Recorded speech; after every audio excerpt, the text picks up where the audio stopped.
Paano hindi gagaya? Nagwo-worsen. Hindi naman sila nag-cheat, hindi naman sila nagbabas. Wala naman sila sa field. Hindi naman, sila may driver, may security. May bulletproof. O tayo mga pangkaraniwang mamamayan ang nasasabak dyan. Pag nagre-reklamo tayo, magagaling sila, patatawag mo sa Kongreso.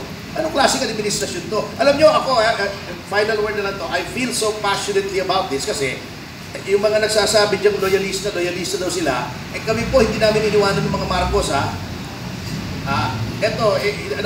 not ashamed to say, kasi if only for the fact na naniniwala kami na illegitimate yung ouster ni Pangulong Marcos Sr., ni Cory Aquino, extra-constitutional yun. Hindi dapat nangyari yung people power, hindi po kami umalis dyan.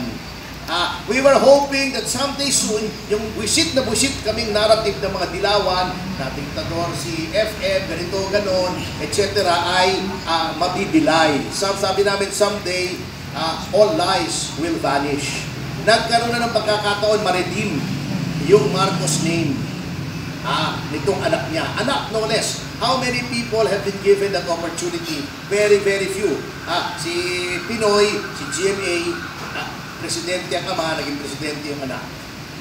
Ni-squander na nga ni Noy Noy yung legacy ng nanay niya, whatever legacy that is. Eto, sa halip na ipakita niya hindi authoritarian, libertarian, maganda pamamahala, walang corruption, walang kriminalidad, na alam namin yun ang totoo ng martial law, disagree or not, ganun yun ang aking yun ang aking experience. Sinayang niya yung opportunity. And history seems to repeat itself.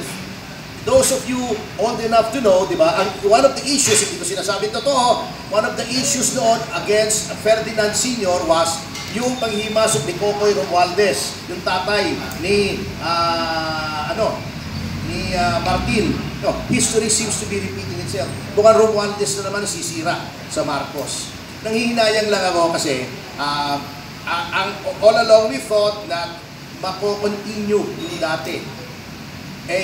Ang nangyayari, sorry to say mukhang tama si Pangulong Duterte, he is a weak leader. Kung hindi niya ma-handle itong mga ganitong mga problema, he does not have his hands on the reins of government.